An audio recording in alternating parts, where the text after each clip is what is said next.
maqaballeessii namni dhuunfaa nama Waaqayyo Raajii Masarat Taayyee irratti taasise miidiyaaleen hawaasaa garaagaraa wal harkaa fuudhanii daddabarsaa turuun isaanii ni yaadatama. Kanuma hordofee jiraattonni magaalaa Shashamannee fi miseensonni koree qindeessituu sagantichaa yaada isaanii kennaniiru. Ijoon yaada isaanii akka armaan gadiitti cuunfameera. Kaayyoon nama dhuunfaa maqaballeessii kana taasisee maal akka ta'e ifatti wanti beekame akka hin jirre ta'us dhugaan ture garuu akkasi. Tokkummaa waldootii kiristaanaa magaalaa Shashamannee fi kaawunsiliin magaalichaa Kiruseedii sana irratti nama Waaqayyoo Raajii Masarat Taayyee fi tajaajiltoota waldaa Araara Waaqayyoo Addunyaa yookaan TV Araaraa malee keessummaan biraa kamuu affeeramanii akka hin turre mirkanaa'eera. Qindeessaa sagantichaatiinis wal qabatee Raajii Masarat bilbila hin kaasanu isa jedhuuf bakka bu'aan koree qindeessituu sagantichaa bilbilaan wal hordofuu irrayyuu darbee fuula fuulaan Raajii Masarat Taayyee wajjin haasahaa akka turan beekameera. Saganticha gaggeessuuf waggoota 2 akka hojjetamee fi namni Waaqayyoo gaaffichi dhiyaatee fi waggaa 2ffaa isaatti kallattii Waaqayyo isaaniif kenneen saganticha irratti argamanii tajaajiluuf murteessuun isaanii beekameera.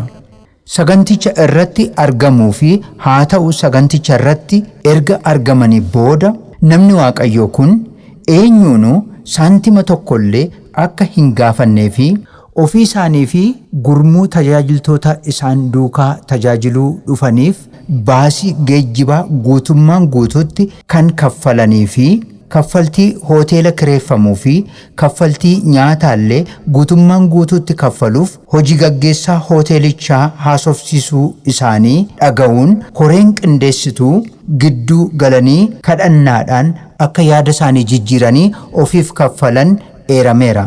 Gama biraatiin immoo yaadni ka'ee naanna'aa jiru kun yaada nama dhuunfaa amantoota itti lallabaa turan sanaaf gowwoomsee isaan biratti fudhatama argachuuf ka'ee yookaan ajandaa jibbaaf maqaballeessii nama Waaqayyoo Raajii Masarat Taayyee irratti yaada waldaa kamuu kan bakka bu'e akka hin taanee fi raajii Waaqayyo kaase nama Waaqayyoo Raajii Masarat Taayyee irratti komeen waldaa kiristaanaa kamuu irraa yookaan waldaan kiristaanaa yaadicha ilaalchiftee ibsa miidiyaaf laatte akka hin jirre beekameera.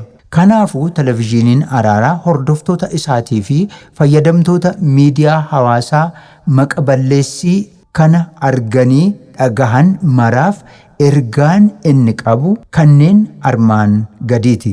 Tokkoffaa maqaballeessii dhuunfaa namni Waaqayyoo Raajii Masarat Taayyee hiriyyaa kooti jedhee dhageettii argachuuf afaan isaa saaqqate kun obbolummaa Kiristoosiin keessatti akka amanaa tokkootti waliin qabu irraa kan hafe waltajjii kamirratti Raajii Masarat Taayyee waliin tajaajilee kan hin beeknee fi hariiroo dhuunfaa kamuu kan hin qabne akka ta'e beekamuu qaba. Lammaffaa namni kun tarii jibba dhuunfaa keessoo isaa yoo ta'e malee nama Waaqayyoo Raajii Masarat Taayyee waliin lola dhuunfaa kanaaf isa kakaasu akka hin qabne haa hubatamu. Sadaffaa dubbiin miidiyaa keenyaan darbee jiru kunis hawaasa keenya burjaajii irraa hambisuuf malee haasaan nama dhuunfaa kanaa jireenyaaf amala nama Waaqayyoo Raajii Masarat Taayyee waliin akka wal hin qabanne hawaasni bal'aanis Waaqayyos dhugaa baatuudha. Arfaffaa nama dhuunfaa kanaan bakka jiranitti Waaqayyo araara siif haa godhu garaa jaalalaa siif haa kennu jenna.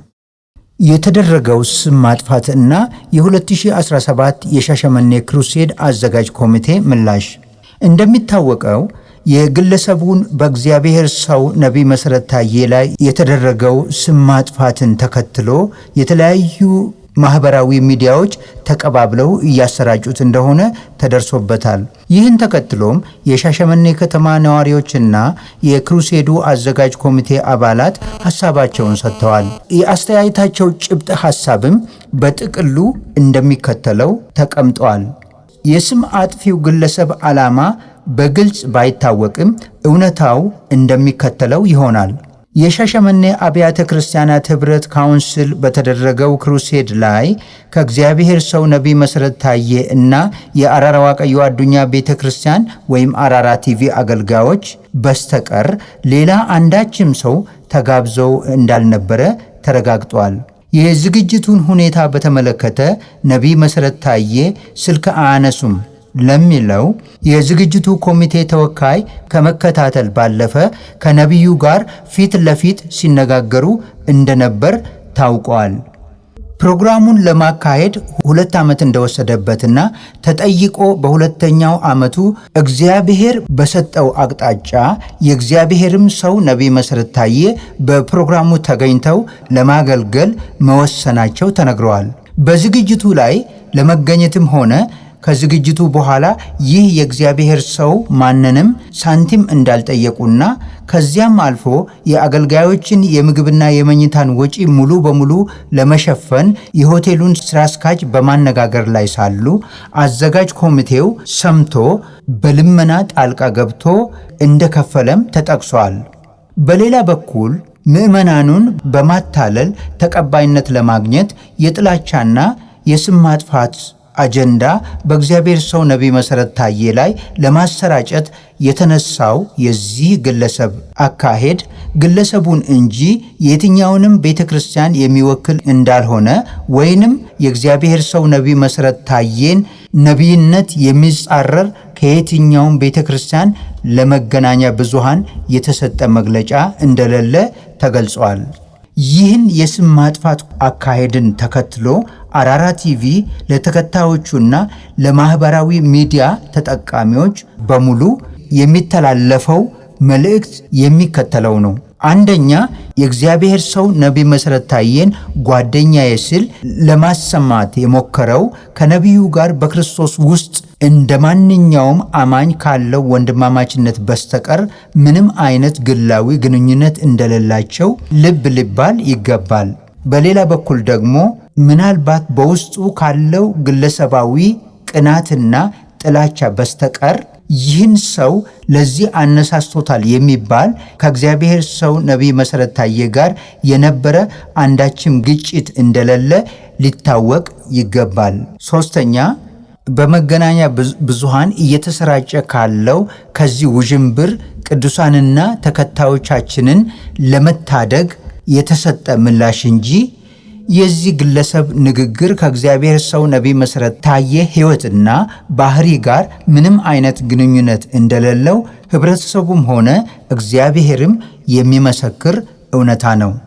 አራተኛ፣ በመጨረሻም ለዚህ ግለሰብ ባሉበት የእግዚአብሔር ምሕረት እንዲሆንለት እና ጌታ የፍቅር ልብ እንዲሰጠው ጸሎታችን ነው።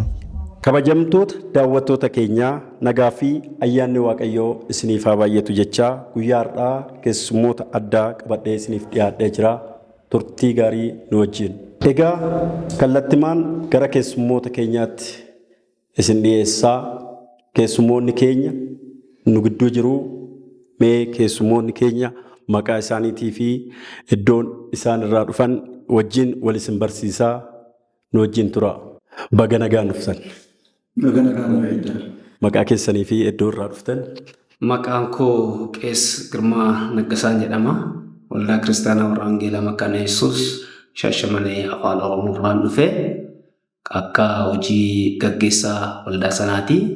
Darbee kaawunsilii godina Arsii Lixaatti itti aanaa hojii gaggeessaa kaawunsilichaati. Tole, eebbifamaa. Maqaan koo Taariquu Tusaa jedhama. Waldaa Guutuu Wangeelaa Tootaalii Shaashamannee irraa tajaajila. Faarfannaadhaan tajaajila. Tole, galatooma. Maqaan koo Luba Waaqjiraa Mulgeetaan jedhama. Waldaan irraa tajaajilu waldaa Warra Wangeelaa Makaana Yesuus biiftuu Shaashamanneeti. Achitti luba adda dureedha. Akkasumas barreessaa maanguddota waldaa kiristaanaati. Dabalataan immoo gaggeessaa kaawunsilii magaalaa Shaashamannee irratti barreessummaadhaan tajaajilaa jechuudha. Ani maqaan koo Gammachuu Teffoon jedhama. Waldaa Kiristaanaa Warra Makaana Yesuus Afaan Oromoo Shaashamanneeti. Tole, Waaqayyo isin haa eebbisu. Egaa keessummeeta keenya guyyaa har'aa qophii sagantaa keenya irratti marii ijoo adda duree ta'e irratti akka mari'annuuf gidduu keenyatti waan argamtaniif Waaqayyo isin haa eebbisu jecha.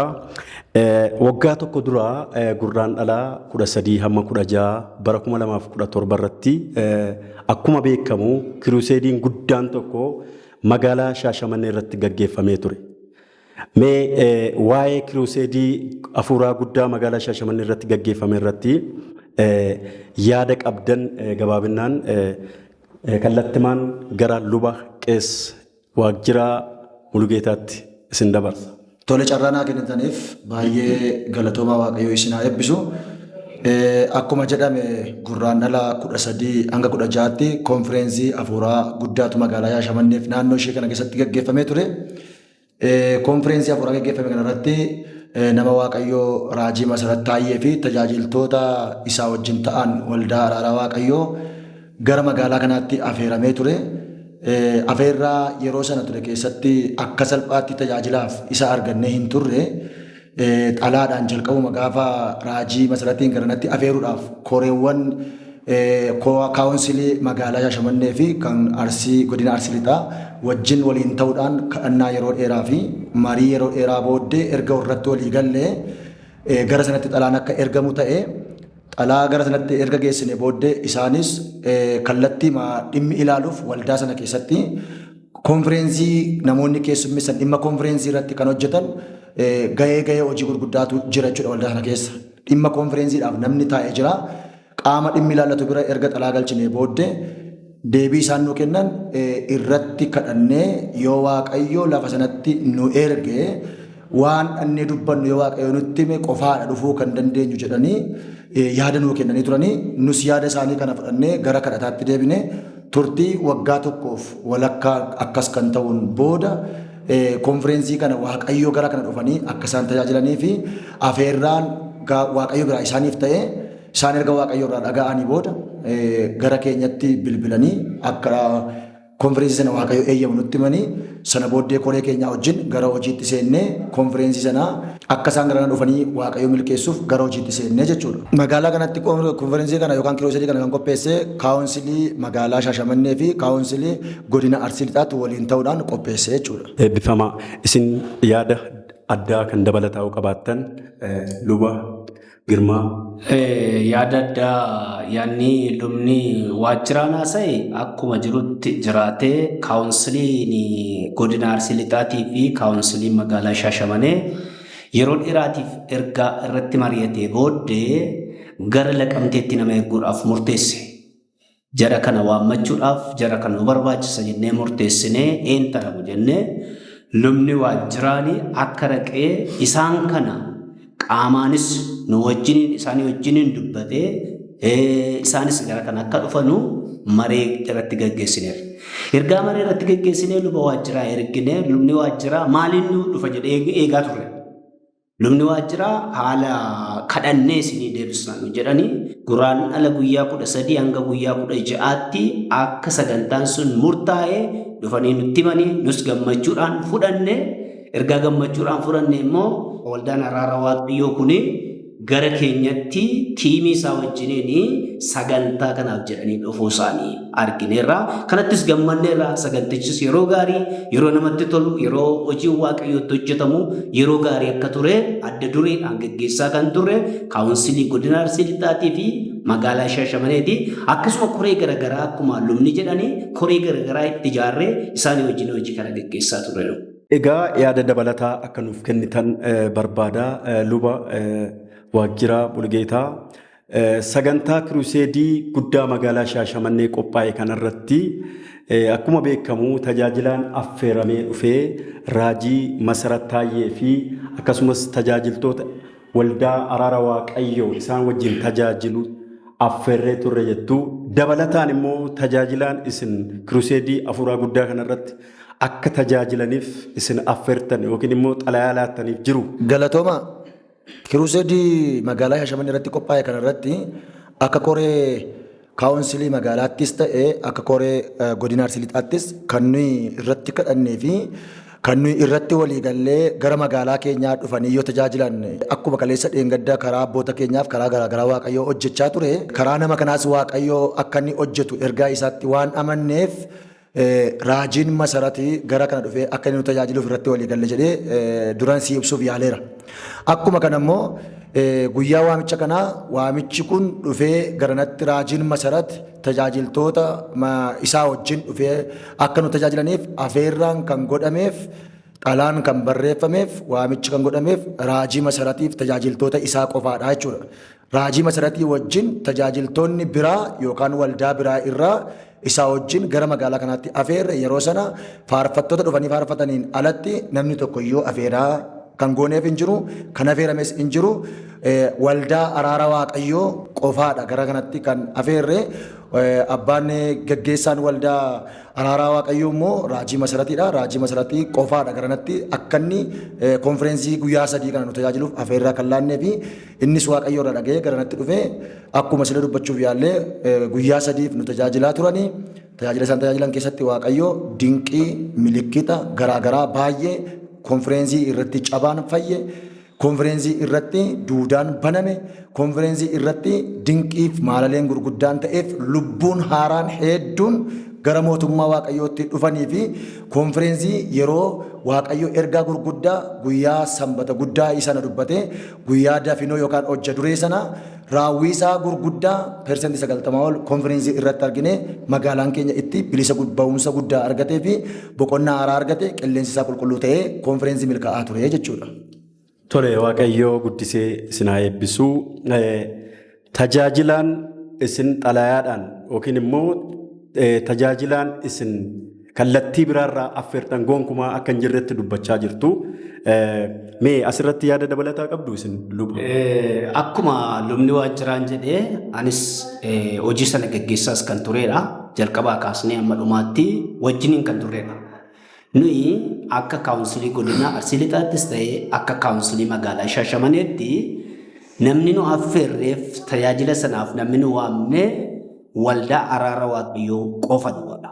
Eenyuun iyyuu waamne eenyuunis immoo waamuun barbaanne yeroo sana sababiin isaa isaanumatti ergine waan ta'eef isaan tiimii isaanii wajjiniin akka isaan dhufanuu fi hojii kanas akka isaan hojjetanu isaan affeerreera. Isaanis immoo nama biraas fidanii hin dhufne faarfattootaan ala. Faarfattootas nuyi faarfattoota eebaluuf eebalu fakkeenyaaf kabaan faarfata Phaawulos isaan kuni masfiin guutuu faani isaan kuni isaanii wajjiniin dhufan. Isaan toffeeree fi nu isaan iyyuu hin affeerre. Isaan toffeere. Isaan affeerre kan ammoo nus dhufanii tajaajilaniiru itti gammanneerra kanaan alatti tajaajila affeerre tokko iyyuu hin qabnu akka keenyatti. Eebbifamaa.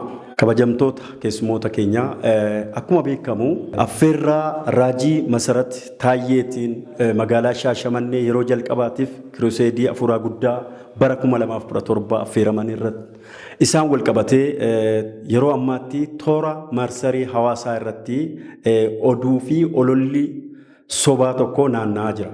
Isaan wajjin anis affeerramee sagantaa sanarratti affeerramee raajii masarat taayyeetiif bilbilaan haasofsiisee jira namni jedhu akka dhuunfaatti kan dubbatu yeroo dhagahamaa jirudha. Isa kanarratti dhuguma namni kun affeeramee affeerraa irraa isin jala hafee jira moo olola sobaattu marsarii hawaasaarra naanna'aa jira? Mee ammas isinitti deebaa luba Waajjira mee yaada qabdan ibsaa. Galatoomii akkuma ati jette torbanoota kana marsarii miidiyaa hawaasaa irratti tajaajilaan tokko gara kibbaa kanatti tajaajila gaafa tajaajilu affeeramee gaafa tajaajilu raajii masaratiin tajaajilli isaallee sirrii akka hin taane dabalataan immoo gara kanatti isaa wajjin affeeramee akka ture inni biraan immoo maallaqa hedduu irratti galchaa yoo isin isa galchitan malee hin ta'u kan jedhu ergaa garaagaraatu irra naanna'aa jira. Kana argee guddaan gaddee akka tajaajilaa tokkotti baay'ee natti dhaga'ame namummaanii jechuudha. Maaliif yoo jette tajaajiltoonni baay'een walii isaanii ergaa qabatamaa hin taaneef feemezii yookaan beekamtii argachuuf jecha qofa maqaa tajaajiltootaa balleessaa, maqaa tajaajila ofii xureessaa, wal xureessaa oolu miidiyaa kanarratti. Namni tokko odoo inni dogoggoraa hojjete miidiyaa irratti ba'anii arrabsuu irraa yookaan immoo qeequu irraa kaayyoon keenya namni sun akka miidhamneef yookaan akka hin cabneef hawwii qabna yoo ta'e nama sanaaf inni jalqabaa ani oolchuudhaaf maalan hojjedhe jennee yoo ol gaafanne gaarummaa qaba. Inni guddaan namni tokko yoo dogoggore dabalsiifnee dogoggorsuuf ofii dogoggoruun hin baay'ata. Bara dhaloota amma jiru kana keessa maal gochuutu nurra ture kadhachuu fi keessoodhaan waamnee yookiin bira dhannee gorsuu barsiisa dogoggoraa barsiise yoo ta'e ergaa sobaa dubbate yoo ta'e waldaa kiristaanaa rakkise yoo ta'e gorsuu fi kadhachuu fi oolchuun hin danda'ama ture. Wantoonni amma miidiyaa irratti argine taajjabne garuu raajii masaratiin garanatti kan afeere akkuma isin jenne koreewwan yeroo sana afeerraa godhaniif xalaa nama geesse isaa sobsiise keessaa ani nama tokkodha jechuudha. Raajii masarat garanatti gaafa afeerru maallaqa gaafachuu miti garanatti gaafa afeeramee dhufu tajaajiltoota nama 85 ol qabateeti garanatti kan inni dhufe. Tajaajiltoonni nama 85 ol immoo guyyaa roobii laqamtee irraa ka'anii finfinnee bulanii iddoo bultii isaan gaafa sana bulan guutummaa isaa fi nyaata isaan guyyaa sana nyaatan guutummaa isaa kan danda'e waldaa Araaraa Waaqayyoodha. Achii ka'anii erga isaan as dhufanii booda roobii kamisa guyyaa 6 guutummaa tiraanispoortii geejiba isaan ittiin geejibanii dhufanii konkolaataa kan fuudheef boba'aa hundumaa guutee kan danda'e waldaa Araaraa Waaqayyoodha.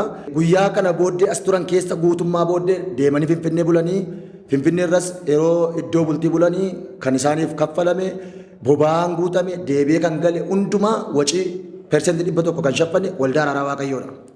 Kaawunsiliin magaalaa Shaashamanneef godina Arsii Lixaa wacii inni yookaan baasii inni baase wantoota keessoo akka isteejii nyaata isaanii fi iddoo bultii isaanii guyyaa 3 isaan nu bira turan qobaadha jechuudha. Loojistikii kana keessoodha. Isumayyuu waan si dhibee hin dhiisne raajii masarat baajetti xiqqoo nu hanqatee rakkanneetu konfereensii irratti akka inni amantoota nu gaafatuuf isaa sobsiifne. Nu didee guyyaa lammaffaa isaa sobsiifnaan ani jiruu tajaajila kiyyaa keessatti fuulduratti ba'ee konfereensii deemee birrii walitti qabee sin beeku birrii gaafadhe sin beeku kana isinii gaafachuurra ofii makootiif waan rakkattan isinii kaffaluu naa wayyaa nuun jedhe utuu nuti hin beeknis iddoo bultii isaaniitti mana siree irra bulanii fi waan nyaatan sana kaffaluu fi yeroo isaan baajata hojjechiisan bakka isaan bulaniif nama isaan bira bulan suni abbaan hoteelaa namni isinirraa nyaatee kan nyaatee dhugee akkamittiin konfereensii dhufee baajata kaffalaa nuun jenneen kadhanneetu akka inni hin kaffalle goone jechuudha. Isuma nyaataaf dhugaatiyyuu kan bultiyyuu jechuudha. Kanaaf I think wacii birrii miliyoona 2 olitti tilmaamamu kan inni baasii godhee dhufee nu tajaajilee dhufuudhaaf birrii nu gaafate hin qabu. Erga tajaajilee xumure innis tajaajiltoonni isaa wajjin dhufan guutummaan isaaniis faarfattootaan alatti maallaqa nuyi kaffalleef maallaqa nurraa fudhatanis hin qaban jechuudha. Gidduudhaan gaafii tokko isiniif dhiyeessaa. Otoon dhufin affeerraa kanatti affeerramanii tajaajiluudhaaf dursitanii qarshiin isin raajii masarat taayyeetiif laattan jira moo hin jiru? Nullee maallaqa laanneef hin qabnu isaanillee maallaqa nu gaafatan hin qaban. Nuyi akka keenyatti waldaan akka hojii gaggeessaa kaawunsilii godina Arsii Lixaattis ta'e magaalaa Shaashamanneetti waan beennu waan argine waan hojjennes waan hojjechaa turres waan keessa jirru lubni waajjiraa Mulugeetaa ibsaniiru. Maaliif waan hojjenneera jechuudha waan gooneera jechuudha. Maaliif jarri kun gaafa dhufan irraa kaasanii baasii ofii isaanii baasanii dhufanii nuyi kan asitti gargaarre kan asitti wajjiniin turre waan isaan asitti nyaatanuudha isteejii duwwaadha. Keessumatti iyyuu kabajaan obboleessi keenya obbo Biraanuu Takluu fi Keetuu Warquu akkasumas namoonni biraa akka obboleettuun kan ta'ani keessummaan gaafa namatti dhufee namarraa nyaatee gala malee kaffalee hin galu jedhanii guyyaa sana loluudhaan koreen keenya loluudhaan hin ta'u jedhan eebba kootiif haa ta'u. Birriin kun birrii nan baasee deemee birrii ijoolleen keenya nyaatanii birrii immoo sireen nu irra bullee eebba kootiif haa ta'u narraa fuudhaa jennaan atuu eebba keenya fudhattee galta birrii kana yoo nuu kennite eebba keenya miitee galta jechuudhaan kanaaf akka yeroo sana horii sana hin kaffalle taasifameera. Namni kun horii nu gaafates hin qabu nus horii kennine hin qabnu. eebbifamaa. Asumaan immoo kallattumaan faarfataa Taarikuu Tuusaa isin qajeelchaa mee asirratti yaada dabalataa yoo qabaattan. Duraan dursee carraa kennuu keessaniif galatoomaa jechuu barbaada. Haala kamii keessatti iyyuu namni tokko tajaajilaaf iddoo tokko deemee tajaajila inni dhuunfaa isaatiin tajaajilu keessatti waldaan kiristaanaa yookaan iddoon inni duraa dhufe suni itti gaafatamummaa waan namni barsiisu yookaan waan namni san dubbatu fudhachuu hin dandeessu. Sababni isaa immoo namni kun nama dhuunfaati nama gahaadha jedhamee tajaajilaaf iddoo tokko deema waan ta'eef bakka deeme sanatti yoo inni dogoggora nama dhuunfaa sanaa ta'a malee dogoggora waldaa ta'uus hin danda'u. Guutumaan guututti maqa balleessiidha jechuu feetan natti fakkaata. Of course waan biraa jechuu dandeenyu maaliif jennaani waan ta'e tajaajila kamiyyuu taanaani ragaama qabatamaayuu qabannaan akka nama tajaajilaa tokkotti yoo wanti sun uumame waan uumame sana abbaan dhimmi sun ilaallatutti dubbachuu qabda malee miidiyaa irratti baatee bara miidiyaan wanta baay'ee fudhatee afarsu kanatti waan dhimma nama tokkoo fuutee tajaajila irratti qabattee gaafa baatu kuni maqa balleessiidha malee tajaajila jedheen fudhadhu waan ta'eef kuni waldaa kiristaanaas bakka hin bu'u tajaajila sirriidhas jedhee sin fudhadhu gama kooti. Egaa eebbifamaa mee yaada dabalataa yoo qabaattan asumaan. Amma carraa kennitan galatoomaa jedha. Tajaajilaan tokko akkuma kanaan dura namoonni yaada kennanii akkuma jirutti ta'e tajaajilaan tokko tajaajila deemuu dhiisee ergama biraa akka dabarse kun dhimma dhuunfaa isaatiif ofii isaatii beekamtii argachuudhaaf yookaan namoota akka biraa maqaa gurraachesse tajaajila nama sanii gurraachesse yookaan busheesse ofii isaatii fudhatama argachuudhaaf waan ta'e malee waldaallee waan bakka bu'ee miti. Waldeenni kamiyyuu namni kamiyyuu ergama isaa dhiisee ergama biraatti gaafa deemu tajaajila biyya kanaaf naannawa godina Arsii Lixaatii fi magaalaa Shaashamanneetti dhufee tajaajila guddaa dhaloonni irraa akka fayyan. Qilleensi biyyaas ta'ee akkasumas lafti kunis akka eebbifamtu abaarsi irraa akka cabu ka godhame kan isa kana gurraachessuudhaan waan ta'e malee maqaa namaa gurraachesse tajaajila kana gurraachesse ofii isaatii fudhatama argachuu waan godhe malee kun waan eenyuyyuu bakka hin buune dhimma dhuunfaa isaatii jedhe. Eebbifamaa Waaqayyo hunduma keessanuu haa eebbisu. Walumaa galatti maqa xureessiin akkasii kun namoota dhuunfaadhaan kan darbu kun utuu hafee obboleessa keenya obboleettii keenya kan biraa maqaa balleessuu irra utuu kadhannee fi miidiyaatti yeroo finnu lallabaa tokko yookaan paasterii tokko yookaan luba tokko yeroo waldaa miidiyaatti finnu qabsaa jirra miidhaa jirra yoo kadhanneef oolchaa jirra yoo gorsine oolchaa jirra keessoodhaan yoo itti himne oolchaa jirra jechuudha nama sana du'arraa hambisaa jirra jechuudha. Kanaaf miidiyaa marsarii kanarratti kana fayyadamuun odoo olumaa galma irra ta'e gaarii ta'a.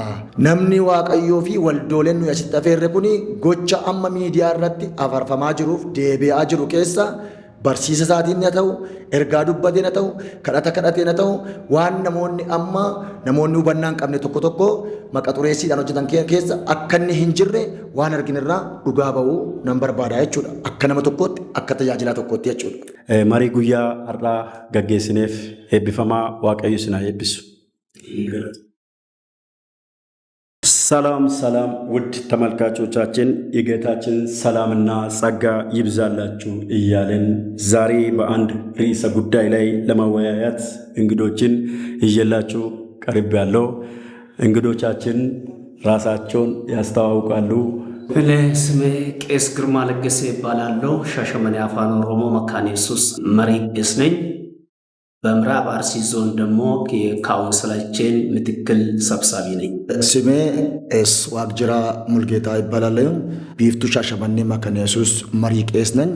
ተጨማሪ ደግሞ የሻሸመኔ ከተማና አካባቢ የካውንስል ዋና ጸሐፊ ነኝ። እኔ ስሜ ገመቹ ቴፎ ይባላለሁ። የመካነ ኢየሱስ አፋን ኦሮሞ ሻሸመኔ የሽማግሌ አባል።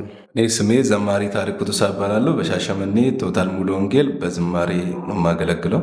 ውድ ተመልካቾቻችን ቀጥታ ወደ ርዕሰ ጉዳያችን እንገባለን። እንግዲህ የካቲት 13 እስከ 16 በ2017 ልዩ የሆነ ታላቅ ክሩሴድ በሻሸመኔ ከተማ ተደርጎ ነበር። እንግዲህ ይህ መንፈሳዊ ክሩሴድ ሲደረግ ብዙ ሰው ተባርኮበታል። አዳዲስ ነፍሳት ድነዋል። ይህንን አያይዘን ስናወራ በዚህ ክሩሴድ ላይ እነማንን እንደጋበዛችሁ ለተመልካቾቻችን ማብራሪያ እንድትሰጡ እጠይቃቸዋለሁ። የሻሸመኔ ከተማ ካውንስልና በምዕራብ አርሲ ዞን ካውንስል ተባብረን በቲቪ አራራ ነቢዩ መሰረት አገልጋይ ጋብዘናል። እግዚአብሔር ይባርካችሁ። ተጨማሪ ሀሳብ አላችሁ? አዎ እንደተነገረው የአራራ ዋቀዮ ቤተክርስቲያን እንደዚሁም ነቢይ መሰረት ታዬ የካቲት 13 እስከ 16 ወደዚህ ተጋብዞ ነበር። ወደዚህ ከመምጣቱ በፊት ሻሸመኔ ከተማ ካውንስልና የአርሲ ዞን ምዕራብ አርሲ ዞን ካውንስል አብረን ሀሳቡን ካመጣን በኋላ ተነጋግረን ተወያይተን ጸልየን ከእግዚአብሔር መረጋገጫ ካገኘን በኋላ ወደ አራራ ዋቀዮ ደብዳቤ እንዲላክ ነው የተወሰነ። ከዛ በኋላ ከነሱ እጄ ሀሳቡን ሰምቼ እንዲመጣ ደብዳቤ ይዤ የሄድኩት እኔ ነበርኩ ማለት ነው። በሰዓቱ ወደ አራራ ዋቀዮ ቤተክርስቲያን እጄ ደብዳቤውን የሚመለከት አካል አለ። ስለ ኮንፈረንሱ ላይ የሚሰሩ ራሳቸውን ስራ ድርሻ የወሰዱ አገልጋዮች አሉና ከነሱ ጋር ከተነጋገርኩኝ በኋላ ደብዳቤ ለነሱ ሰጥቼ ተመለስኩ። ይሄንን ለመናገር የፈለኩበት ዋና ምክንያት እሱ ስልክ በሴኩሪቲ ነው የሚያወራ፣ እሱ ስልክ አያነሳም ተብሎ ሚዲያ ላይ ሲወራ ስለነበረ ነው ይሄንን ጠቅሼ የሚያወራው። ቀጥታ ከነቢዩ መሰረት ጋራም ተገናኝቼ አውርቻለሁ። ስለ ኮንፈረንሱን ሀሳብ አካፍያለሁ። እሱም ከናንተ እንደ ሰው ሀሳብ ተቀብያለሁ፣ ግን ስለተቀበልኩ አልመጣም። ምክንያቱ ጸልዬ ከእግዚአብሔር ሀሳብ ካገኘው እግዚአብሔር ሂድ ብሎ ርዕስ ከሰጠኝ ነው ሻሸመኔ መጥቼ ማገልገል የሚችለው ብሎ ሀሳብ ሰጥቶኝ ነበር። ይህንን ሀሳብ ላይ እኛን ተስማምቴ መጥተን ወደ ጸሎት ገባን። ጸሎታችን ቀጠል። ከአንድ ዓመት በኋላ በቃ እግዚአብሔር ወደዛ እንዲመጣ ሀሳቡን ስለሰጠኝ መልእክት ስለሰጠኝ እመጣለሁ ብሎ ነገረን። ጌታ ብስቶ ይባርካችሁ። በተለያየ ሚዲያ ላይ በአሁኑ ሰዓት እየተዘዋወረ ያለው አንድ ግለሰብ ከነቢይ መሰረት ታዬ ጋር ተጋብዤ እንደውም ወደ መሰረት ታዬ ደውዬ ወደዛ ፕሮግራም ለማሄድ አንዳንድ ነገሮችን እናስተካክላለን፣ ለምን አንገናኝም ብዬ አውርቼዋለሁ እምል ከነቢይ መሰረት ታዬ ውጪ በቃል አገልግሎት የተጋበዘ ወይም ደብዳቤ የሰጣችሁት አገልጋይ የለም። ራሳችሁን ፈትሻችሁ እርስ በርስ ትተዋወቃላችሁ ወይ? በዚህ ላይ ማብራሪያ እንድትሰጡበት እጠይቃለሁ። የሚገርም ነገር በሰዓቱ ለአገልግሎት ተወያይተን የወሰንነው ደብዳቤ ወስደን እየጠራን ነው። አንድና አንድ ነቢይ መሰረት ታዬ እና አብሮት የሚያገለግሉ የአራራ ዋቀዮ ቤተክርስቲያን አገልጋዮች ናቸው። በተጨማሪ ዘማሪዎች ናቸው። ዘማሪዎችም ደግሞ እንድንጠራ እድልም ሰጥቶን ነበሩ። በዛውም እነሱም ጠርቶ ነበሩ። ዘማሪዎችም አብረን ተነጋግረን በጋራ ነው የጠራን ነው። ከዚህ ውጪ እኛ ከነቢይ መሰረት ታዬ ጋር የጠራን የጋበዝን አገልጋይም አልነበረም የለንም። እንግዲህ አጭር መልስ መልሳችኋል። ሚዲያ ላይ ለሚዞሩ የውሸት ወሬዎች ለነሱ መልስ ይሆናል ብዬ አስባለሁ። ምናልባት አንድ የቀረችኝ ጥያቄ ያለችኝ ይሄ ግለሰብ 70,000 ብር በባንክ ሳያስገቡ እኔም ሆነ ነቢይ መሰረት ታዬ ወደዛ ክሩሴድ እንደማይመጡ እርግጠኛ ሆኖ በአንድ ሙሉ ወንጌል አጥቢያ ውስጥ ይሄ ግለሰብ አውርቷል። ይህንን አያይዞ በዚህን ሰዓት በሶሻል ሚዲያ ላይ ነቢይ መሰረት ታዬ ያለ ገንዘብ ወደዚህ ክሩሴድ አልመጣም ብሎ ለእናንተ የተናገረው ቃል ካለ ወይም ሀሳብ ካለ ለህዝቡ ማብራሪያ ብሰጡበት። ነቢዩ መሰረት ታዬ ለእኛ የጠየቀ ገንዘብ የለም። ቅድም በኦሮምኛ ተነጋግረናል። እኛም የሰጠ ገንዘብ የለንም። ምናልባት ሰውዬ በሌላ ኬዚ በግላዊ ጉዳይ ሆኖ በቤተ ክርስቲያኒቱን የሚወክል ሳይሆን በምዕራብ አርሲ ዞን ካውንስልም ሆነ በሻሸመኔ ከተማ ካውንስል የሚወክል ሰው ሳይሆን የራሱን ሐሳብ የራሱን የስም ማጥፋት ስለተናገረ ነው እንጂ ካውንስሉ ከመጀመሪያ እስከ መጨረሻ ተከታትሎ እየሰራን የ2 ዓመት አጀንዳ ነው። የ2 ዓመት እቅዳችን የሆነው በዚህ የተጠየቀ ገንዘብ የለም፣ እኛም የሰጠ ገንዘብ የለም። በጣም ጥሩ። ምናልባት ለትራንስፖርትም መምጫም ይሁን ወይም አገልግሎቱን ካገለገሉ በኋላ ለትራንስፖርት ብላችሁ የሰጣችሁት በእናንተ በኩል የሰጣችሁት ገንዘብ አለ ወይስ እሳቸው ራሳቸው በተለያዩ የአገልግሎት ዘርፍ ላይ እናንተን አግዘዋል ወይስ እናንተ ለሱ የሰጣችሁት ገንዘብ አለ? ይህን በጣም እያዘንኩ ነው የሚያወራው። ምክንያቱም ሆን ብሎ የአንድን አገልጋይ የአንድን ሰው ስም ማጥፋት ተደርጎ የተሰራ ሴራ ነው እንጂ ነቢይ መሰረት ታዬ ወደዚህ ለማምጣት እኛን የጠየቀ ገንዘብ የለም። መጥቶ ካገለገለ በኋላ ይሄዳለሁ ትራንስፖርት ይሄንን አይል ክፈሉ ብሎ የጠየቀ ነገር የለም።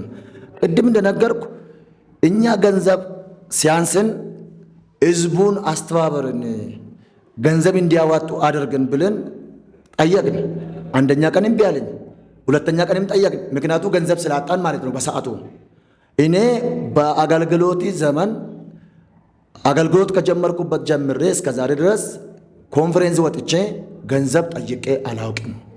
አገልግሎቴ ማበላሻት አልፈልግም። ባይሆን እናንተን በኪሴ ወይስ ደግሞ በገንዘቤ ቢደግፋችሁ ይሻለኛል ብሎ እኛ ሳናቅ ምግብ የተዘጋጀበትና አልጋ ለነሱ የተያዘበት ቦታ ከመናጀሮቹ ጋር ተነጋግሮ የአልጋንና የተጠቀሙትን ምግብ እንዲከፍሉ ሂሳብ አሰርቶ ነበር፣ ራሱ ነብዩ ማለት ነው። እኛ ሰምተን ደርሰን እንደማይሆን በረከታችን ይዜ መሄድ የለበትም። እኛ ተደስተን ኮንፈረንሱ ላይ መፈታት ሆኖ ተጨማሪ አንተ ደግሞ ለእኛ ገንዘብ የምትከፍል ከሆነ በእኛ ላይ በጣም በጣም ነውር ስለሆነ እንድትከፍል አንፈቅድም ብለን ለምንን ከለከል ነው። ከዚህ ውጪ ነቢይ መሰረት ከአብሮት ከሚያገለግሉ 85 አገልጋዮች እና ተጨማሪ ከሹፌሮች ጋር 90 ከሚሆኑ ሰዎች ጋር ወደዚህ ሲመጣ ከዛ ወደዚህ ሲመጡ አዲስ አበባ ነው ያደሩ። ለዛ አልጋም ምግብም ተመልሶ ሲሄዱ አዲስ አበባ ነው ያደሩ። አልጋም ምግብም ተጨማሪም ትራንስፖርቴሽን ለ85 ሰዎች ኮንትራት ይዞ ደርሶ መልስ ከነነዳጁ ወጪ ሙሉ የሸፈነ ወደ 2 ሚሊዮን የሚጠጋ ብር ወጪ አውጥቶ መጥቶ እኛን አገልግሎት ተደስቶ እኛም ተደስተን የሄደበት አገልግሎት ነው ያገለገለ። ሆን ብሎ ስሙንና አገልግሎቱን ማበላሻት፣ የግል ምኞቱን በሱ ላይ መፈጸም። አንዳንድ ጊዜ አንተ ያሰብከውን የማይሆንልህ ከሆነ ሆን ብለህ ወንድሜ ላይ ስም ማጥፋት ትሰራዋለህ። ይሄ ደግሞ በሀገራችን የተለመደ ነገር ስለሆነ እኔ በዚህ ላይ በዚሁ ራሱ ለወንድሞቻችን፣ ለፓስተሮቻችን፣ ለወንጌላውያን፣ ለቄሶች፣ ለቤተ ክርስቲያን መሪዎች በዚህ ሀሳብ ሰጥቼ የሚሄደው ሚዲያ ላይ ወጥተን አገልጋዩን ቢያጠፋ እንኳን ሚዲያ ላይ ስሙን ባናበላሽ ባናጠፋ በእኛ እጅ ባይሞት ባይሰበር በውስጥ አዋቂነት ብንጸልይለትና ብንመክረው ገንዘብ ማድረግ እንችላለን ማለት ነው። ወንድማችንና እህቶቻችንን በዘመናችን በጣም የተለመደው ሚዲያ ላይ ፍሪ ሚዲያ ስላገኘን ሚዲያችን ብዙ ቁጥጥር ስለሌለን ሚዲያ ላይ ወጥተን እርስ በራሳችን ማሰዳደብ፣ እርስ በራሳችን ማተቻቸት ነው የሚበዛው። ይሄ ከኢየሱስ አገልግሎት በኢየሱስ አገልግሎት ውስጥ አልነበረም። ኢየሱስ ክርስቶስ የወደቀውን ያነሳ 7 ጊዜ ይወርቃል 7 ጊዜ ይነሳል ብሎ ለአንድ ሰው 7 ጊዜ እድል ሰጥቷል ይነሳል ብሎ፣ እኛ ደግሞ በአንድ ነው የምንገለው፣ በአንድ ነው የምናጠፋው። ስለዚህ ይሄንን ልምድ ብንቀንስና ለተሳሳቱ ሰዎች ብንጸልይ ጥሩ ነው፣ ብንመክራችሁ ጥሩ ነው። ወንድማችን ነቢይ መሰረት ታዬ ምንም መጥቶ በአገለገልበት ሰዓት እኛን ገንዘብ አልጠየቅም፣ እኛ ገንዘብ አልሰጠንም። የተደራደረ ድርድርም የለም፣ የነገደ ወንጌልም የለም፣ ወንጌልን እየሸቀጠ ነገርም የለም። እዚህ መጥቶ ከዛ ይዞ መጥቶ እዚህ የነገደ ነገርም የለም። ማቴሪያልም ቁሳቁሶችም ይዞ አልመጣም። ትክክለኛ ንጹህ ወንጌል ነው የሰበከው። ተጸለየ፣ ለተጸለየለት መፈታት ሆነዋል። ሽባ ተተርትረዋል፣ ይሁር በርተዋል፣ ዱዳ ሰምተዋል። በዚሁ ላይ ደግሞ እግዚአብሔር በሱ በኩል ነው የተናገረውን በአንድ ሳምንት ውስጥ ብዙ ድንቅና ታምራቶችን ሆነዋል ማለት ነው። እኔ ቆሜ የሚመሰክረውና የሚያወራውን እስከሚያውቅ ድረስ ይሄንን ነው። ስለዚህ ብንመካከር ጥሩ ነው ይላለሁ። ጌታ አብዝቶ ይባርክ። ቄስ ዋቅጅራ ሙሉጌታ በዚህ አያይዘን ምናልባት ወንድማችን ዘማሪ ታሪኩ ቱሳ በአንድ በኩል የኢትዮጵያ ሙሉ ወንጌል ቤተክርስቲያን ውስጥ ለረጅም ዓመታት የሚያገለግል በሳል የሆነ አገልጋይ ነውና ምናልባት በዚህ ዙሪያ ላይ ይሄ ግለሰብ ያወራውን ሙሉ ወንጌልን ተክቶ ወይም ወክሎ ነው ያወራውስ ወይስ ስም አጥፍነት ነው ወይስ እውነታው የቱ ጋ ነው? በዚህ ጉዳይ ላይ ምናልባት ተጨማሪ ሀሳብ ካለ። በእርግጥ በዚህ ጉዳይ ላይ ብዙም ተጨማሪ ሀሳብ መሰጠው ነገር የለኝም። እዚህ ነቢይ መሰረት ታዬ ሻሸመኔ መጥተው ባገለገሉበት ወቅት የነበረውን ነገር ሁላችንም እዚህ የነበርን ሰዎች እናውቃለን። በጣም የሚገርም የእግዚአብሔር እጅ የተገለጠበት ፕሮግራም ነበረ። ለሻሸመኔ ወይ ደግሞ ለዚህ አካባቢ ትልቅ በቃ ታሪካዊ ፕሮግራም ነበረ። አይደለም ለሻሸመኔ አካባቢ ከቦረና፣ ከጉጂ፣ ከስዳማ፣ ከባሌ፣ ከብዙ አቅጣጫ ከደቡብ ከብዙ ቦታ ሰዎች መጥተው የእግዚአብሔርን እጅ የእግዚአብሔርን ተአምራት ያዩበት ጊዜ ነበረና ያንን ነገር ዛሬ ላይ አንስቶ እንደ አዲስ የሆነ ነገር ማውራቱ በራሱ ለኔ ተጨባጭነት የሌለው ነገር ነውና ፕሮግራሙ ከተካሄደ ኦልሞስት 1 ዓመት እየሆነው ነው። የ1 ወር ከምናምን ጊዜ ነው የሚቀረው፣ ዓመት ልሞላው ነው። ዛሬ ላይ ደግሞ ያንን ነገር ማውራት በራሱ ትክክለኛ አይደለም። በሌላ በኩል ደግሞ ይሄንን የአንድን ሰው የአንድን አገልጋይ ንግግር ከቤተ ክርስቲያን ጋር አያይዞ ማየት ራሱ ትክክል አይደለም። ይህ ሰው አንድ ግለሰብ ነው። ምናልባት በአባልነት የሙሉ ወንጌል ቤተክርስቲያን አባልና አገልጋይ ስለሆነ ይሄ ሰው ሙሉ ወንጌልን ይወክላል ወይ ደግሞ ማለትም አይደለም። ከሌላውም ቤተክርስቲያን ቢሆን አንድ ግለሰብ ያንን ተቋም ወይ ደግሞ ያንን የእምነት ድርጅት አይወክልም እና ይሄንን ጉዳይ ከሙሉ ወንጌል አገልጋይነት ጋር ማያያዙ በራሱ ትክክል አይደለም እና ይሄ ጉዳይ የአንድ ግለሰብ የግል ጉዳይ ነው ሙሉ በሙሉ ማለት የሚቻለውና ሰሞኑን ሚዲያ ላይ የተዘዋወረ ያለው ወላይታ አካባቢ አንድ አገልጋይ ይህን ነገር ባወራው ጉዳይ እኔ የግለሰብ አቋም ስለሆነ ከቤተ ክርስቲያን ጋር የሚያያዝ ጉዳይ አይደለም ብዬ ነው ማስበውና እኔ ጋር ያለው ሀሳብ ይሄ ነው። በአጭሩ እኔ አሁን ይሄን ነገር የማወራው እኔ ራሴ በግሌ ነው። ሙሉ ወንጌልን ወክዬ ወይ ደግሞ ሙሉ ወንጌል ወክላል ካኝ አይደለም። ያ ማለት ግን የሙሉ ወንጌልን አቋም አውቃለሁ። ያ ምን ማለት ነው? ሙሉ ወንጌል እስከ ዛሬ ድረስ ነቢይ መሰረት ታዬ ላይ ትክክለኛ ነቢይ አይደለም የሚል መግለጫ አውጥታ ስላላየውኝ አንድ ግለሰብ ያወራውን ነገር የሙሉ ወንጌል አቋም ነው ብዬ መውሰድ አልችልም። ስለዚህ በአጭሩ ይህ ጉዳይ የግለሰብ ጉዳይ እንጂ የሙሉ ወንጌልን አቋም የሚገልጽ ነገር የለም። ዘማሪ ታሪኩ ቱሳ እግዚአብሔር አብዝቶ ይባርኪ። ተጨማሪ ሀሳብ ካላችሁ በዚህ ጉዳይ ላይ? በዚህ ጉዳይ ላይ ልማሞች አንስተዋል። እኔ አጭር ነገር ነው የሚያነሳው። አገልጋይ ሙሉ ወንጌልን ተክቶ ሳይሆን በራሱ አቅዶ የነቢዩን ስም ማጥፋት የተነሳ እንጂ ሙሉ ወንጌልን ወክሎ አይደለም። ሙሉ ወንጌሉም ይሄ ሁሉ ነገር ሚዲያ ላይ ወጣ ይሄ ነገር ሚዲያ ላይ ሀሳብ ሲጣው ብለው የተሰጠነው ነገር አይደለም። ራሱ እቅድ በራሱ ተቀባይነት ማግኘት ፈልገው ነው እንጂ። ስለዚህ የግለሰቡ ሀሳብ ሙሉ ወንጌልን አይወክልም። እግዚአብሔር አብዝቶ ይባርካችሁ። እንግዲህ እንግዶቻችን ምሉት ሀሳብ ካላቸው መጨረሻ ላይ ለህዝቡም ሆነ ለነቢይ መሰረት ታዬ እንዲሁም ሶሻል ሚዲያን ለምትጠቀመው ህዝብ የምታስተላልፉት መልእክት ካለ በዚህ ጉዳይ ላይ? የመጨረሻ ሀሳቤው ብዙ ጊዜ ቤተክርስቲያን ሰው ሲጠኝ ብላ ትጸልያለች። እግዚአብሔር ሰው እንዲያስነሳ ትጸልያለች። ከተጸለየ በኋላ እግዚአብሔር ሰውን ያስነሳል፣ በተለያየ ጸጋ ማለት ነው። ሰው ተቀብቶ ከተነሳ በኋላ ወደ አገር፣ ወደ ከተማ፣ ወደ ተለያየ ምድር ሄዶ ሲያገለግል በዘመናችን ግሎባላይዜሽን የተስፋፋበት ዘመን ውስጥ ነው ያለ ነው። ከዚህ የተነሳ አንድ ሰው ባገለገለ አገልግሎት ሚዲያ ተቀርጾ ጉድለቱን ቅድም እንደተናገርኩ ድካሙን ብዙ አንጻር ብርታቱን ብዙ ጊዜ ሚዲያ ላይ አናገኝም። አይዞ እግዚአብሔር እየሰጠን ሰው ነው፣ እግዚአብሔር ያስነሳን ሰው ነው፣ ለዚህ ሰው መጸለይ ያስፈልጋል፣ እንደግፎ ለሀገራችን፣ ለከተማችን፣ ለምድራችን የሚጸልይ ሰው ነው ብሎ ሰውን የሚያነሳሳና የሚያበረታታ ብዙ አይታይም። ስድብ፣ ትችት ነው የሚታየው።